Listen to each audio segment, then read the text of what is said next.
अथ श्रीलक्ष्मी अष्टोत्तरशतनामावलिः। ॐ प्रकृत्यै नमः। ॐ विकृत्यै नमः। ॐ विद्यायै नमः। ॐ सर्वभूतहितप्रदायै नमः। ॐ श्रद्धायै नमः। ॐ विभूत्यै नमः। ॐ सुरभ्यै नमः। ॐ परमात्मिकायै नमः। ॐ वाचे नमः। ॐ पद्मालयायै नमः। ॐ पद्मायै नमः। ॐ शुचये नमः। ॐ स्वाहायै नमः। ॐ स्वधायै नमः। ॐ सुधायै नमः। ॐ धन्यायै नमः। ॐ हिरण्मय्यै नमः। ॐ लक्ष्म्यै नमः। ॐ नित्यपुष्टायै नमः। ॐ विभावर्यै नमः। ॐ अदित्यै नमः। ॐ दित्यै नमः। ॐ दीपायै नमः। ॐ वसुधायै नमः। ॐ वसुधारिण्यै नमः। ॐ कमलायै नमः। ॐ कान्तायै नमः। ॐ कामाक्ष्यै नमः। ॐ क्षीरोधसम्भवायै नमः।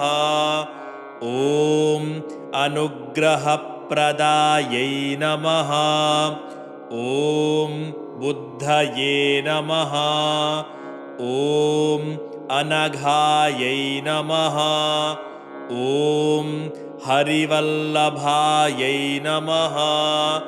ॐ अशोकायै नमः। ॐ अमृतायै नमः। ॐ दीप्तायै नमः। ॐ लोकशोकविनाशिन्यै नमः। ॐ धर्मनिलयायै नमः। ॐ करुणायै नमः। ॐ लोकमात्रे नमः। ॐ पद्मप्रियायै नमः। ॐ पद्महस्तायै नमः।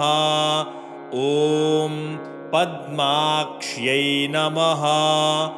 ॐ पद्मसुन्दर्यै नमः। ॐ पद्मोद्भवायै नमः। ॐ पद्ममुख्यै नमः। ॐ पद्मनाभप्रियायै नमः। ॐ रमायै नमः। ॐ पद्ममालाधरायै नमः। ॐ देव्यै नमः। ॐ पद्मिन्यै नमः। ॐ पद्मगन्धिन्यै नमः। ॐ पुण्यगन्धायै नमः। ॐ सुप्रसन्नायै नमः। ॐ प्रसादाभिमुख्यै नमः। ॐ प्रभायै नमः। ॐ चन्द्रवदनायै नमः। ॐ चन्द्रायै नमः। ॐ चन्द्रसहोदर्यै नमः। ॐ चतुर्भुजायै नमः। ॐ चन्द्ररूपायै नमः। ॐ इन्दिरायै नमः। ॐ इन्दुशीतलायै नमः। ॐ आह्लादजनन्यै नमः। ॐ पुष्ट्यै नमः। ॐ शिवायै नमः। ॐ शिवकर्यै नमः। ॐ सत्यायै नमः। ॐ विमलायै नमः। ॐ विश्वजनन्यै नमः। ॐ तुष्ट्यै नमः। ॐ दारिद्र्यनाशिन्यै नमः। ॐ प्रीतिपुष्करिण्यै नमः। ॐ शान्तायै नमः। ॐ शुक्लमाल्याम्बरायै नमः। ॐ श्रियै नमः। ॐ भास्कर्यै नमः। ॐ बिल्वनिलयायै नमः। ॐ वरारोहायै नमः। ॐ यशस्विन्यै नमः। ॐ वसुन्धरायै नमः। ॐ उदाराङ्गायै नमः। ॐ हरिण्यै नमः। ॐ हेममालिन्यै नमः। ॐ धनधान्यकर्यै नमः। ॐ सिद्धये नमः। ॐ स्त्रैणसौम्यायै नमः। ॐ शुभप्रदायै नमः। ॐ नृपवेश्मगतानन्दायै नमः।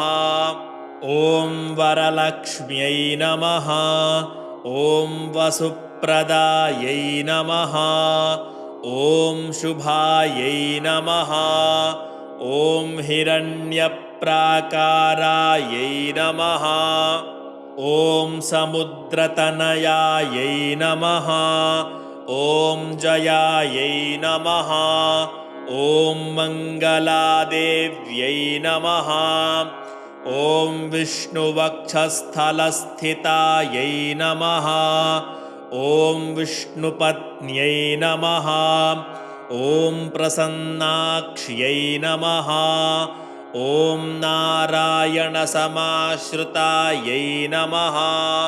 ॐ दारिद्र्यध्वंसिन्यै नमः। ॐ देव्यै नमः।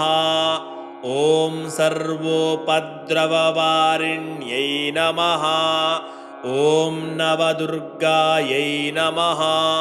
ॐ महाकाल्यै नमः। ॐ ब्रह्मा विष्णुशिवात्मिकायै नमः। ॐ त्रिकालज्ञानसम्पन्नायै नमः।